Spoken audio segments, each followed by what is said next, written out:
Okay, and welcome to the Messie Missy Podcast.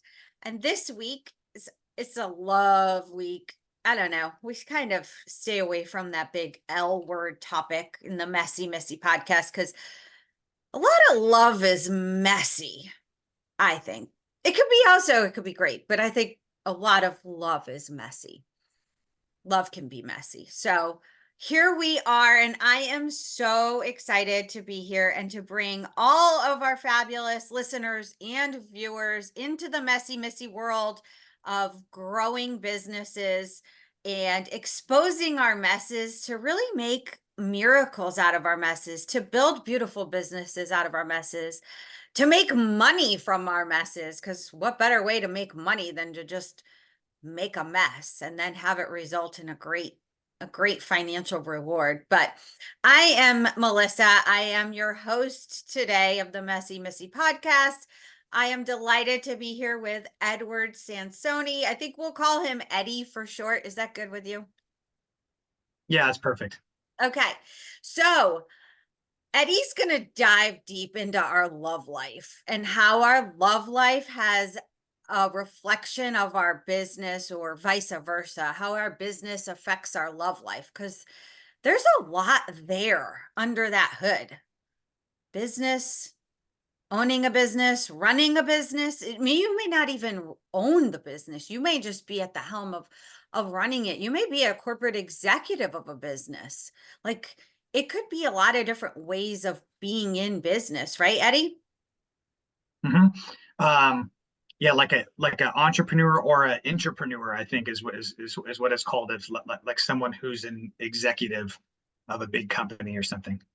Right. And so tell us a little bit about yourself, your background. And I think I'd be interested to know kind of, do you work with entrepreneurs and intrapreneurs, or where are we headed with that? Because, yeah, there is a distinguishing factor on entrepreneurs kind of bringing, maybe it's like the weight is all on their shoulders 100%, but then the intrapreneur is more of the person running the show, and maybe not have 100% of all the financial burdens and all the company burdens on them. But tell us a little bit about you. I'm so excited to introduce you and have you here today. Yeah, thank you, Melissa, so much for having me. I really appreciate it. Um, yeah, so I'm a couples coach specifically for entrepreneurs, and I mostly focus on committed couples. I don't really, I try to stay out of the dating scene. That's kind of something different. I haven't been in the dating scene for a very long time. So my wife and I have been together almost 20 years. So yeah, and it's been a hell of a journey, and I love my wife so much. And yeah, so yeah, but Fantastic. Yeah, tell us a little bit about, besides the big L word of love, I mean, what are some of the trials and tribulations you guys have been through? That's a long time to be together and to still be that happily in love, with some of the risks you've taken in your entrepreneurial journey.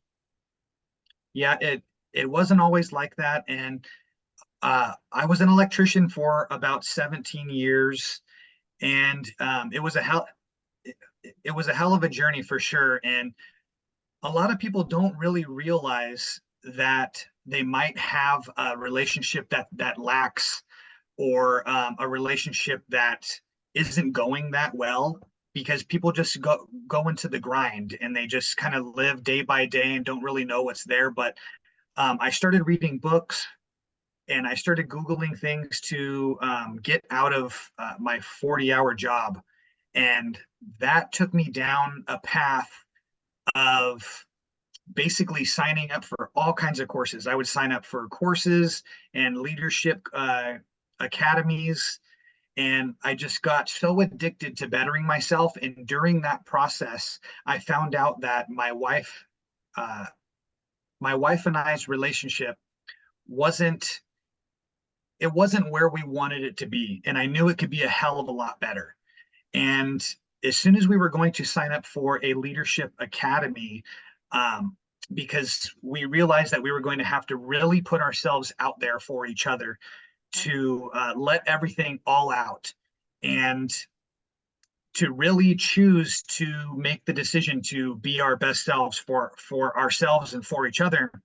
And a lot of stuff came out during that time and during that process that I didn't know that was a huge mess. Honestly, it was just a really big mess, and a lot of things came to light, and everything came out, and we were so transparent and put everything out there for each other. And by doing that, and by breaking through that barrier of being completely honest with each other and ourselves about how our relationship was and how we show up as people and as a couple for each other, that's when um, that's when everything really started to change for us. And really, it's just making a decision to want to have it.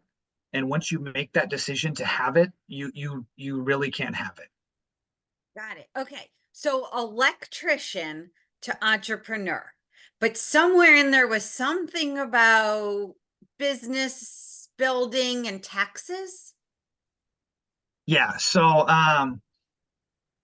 at the beginning, I read Rich Dad Poor Dad, and that led me along the path of starting to Google things. So one of the first things that I did was that I Googled how to not pay taxes legally. And that led me to basically I had to start a business because business owners are able to write off tons of stuff on their taxes and basically not pay taxes legally if you know how to do it. And that just led me to our first uh, through our first mentorship. We had $0 in the bank account. We had no money. We were actually in debt. I wasn't making a lot of money at that time with my 40-hour job. And we bought a $35,000 real estate mentorship to get started. Both my wife and I agreed Wow. upon it.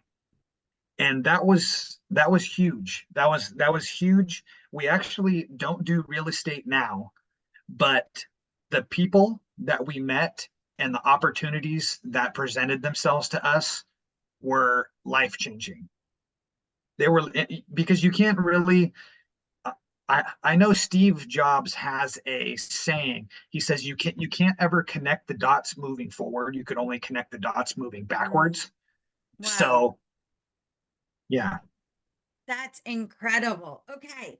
So tell us, so those messes, they may not be catastrophic, but they're still messes, and you guys are still together, which is incredible. You've got three young children.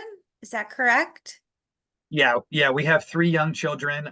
Every time we try to leave the house and get them in the car, my wife and I get get divorced during that process, and then we make up again when we get back in the car. But but yeah. So tell me a little bit about what you're doing now and how you're helping people. So I started to go down the path of coaching, being a coach for young entrepreneurs or entrepreneurs that were just starting. And I wasn't fully aligned with it because I'm so passionate about my relationship with my wife.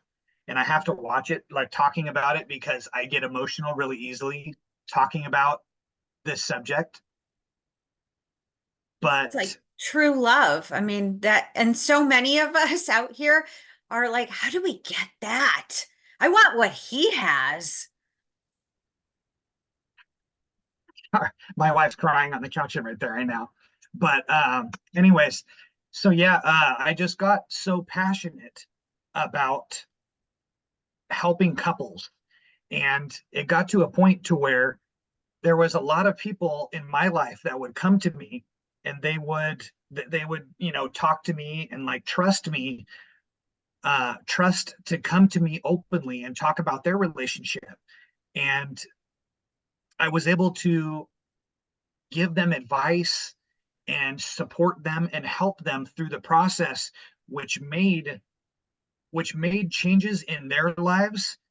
Sometimes it didn't because because you have to implement. You have to implement and you have to do the things yourself.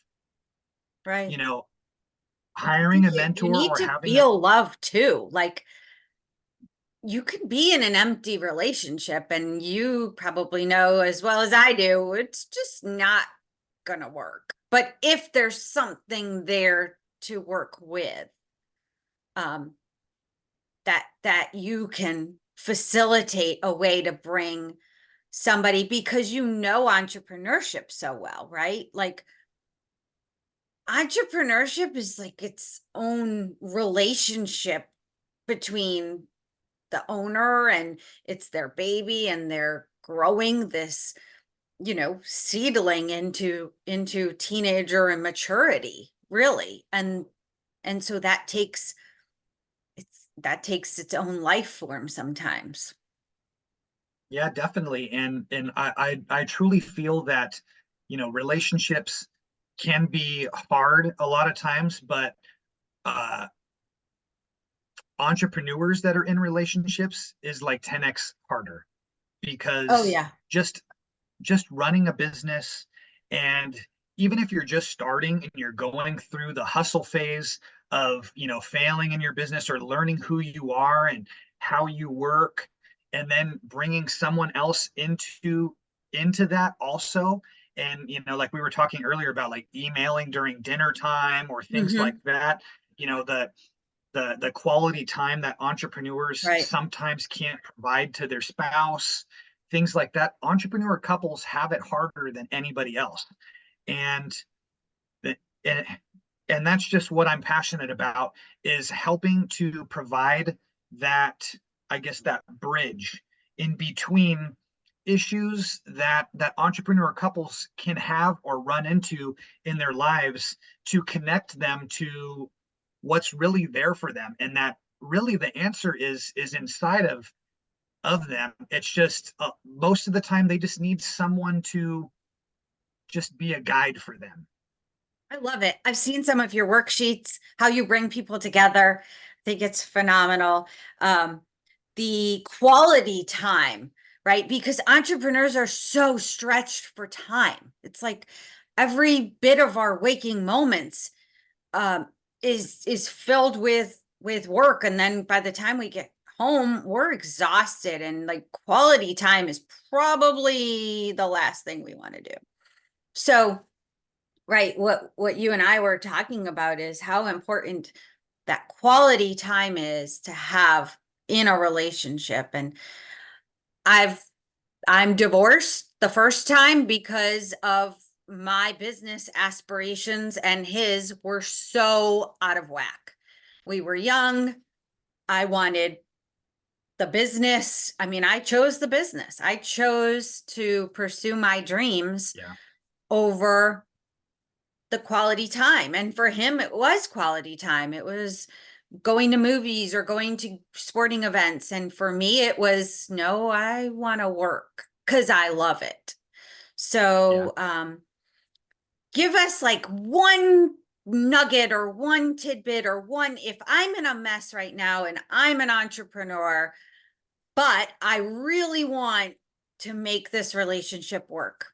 Give us something, give us a key takeaway, Eddie. So I do want to go back to what you were saying about quality time. Quality time is so important. And actually, quality time is one of the five love languages. And a lot of people, love languages is very much known. A lot of people, if you've looked for it or gone down this route, it's love languages out there. It's nothing new. But quality time is one of the five love languages. And a lot of people go through their relationship for, many decades even, and not knowing their partner's love language. And that's very, very important. Your partner's love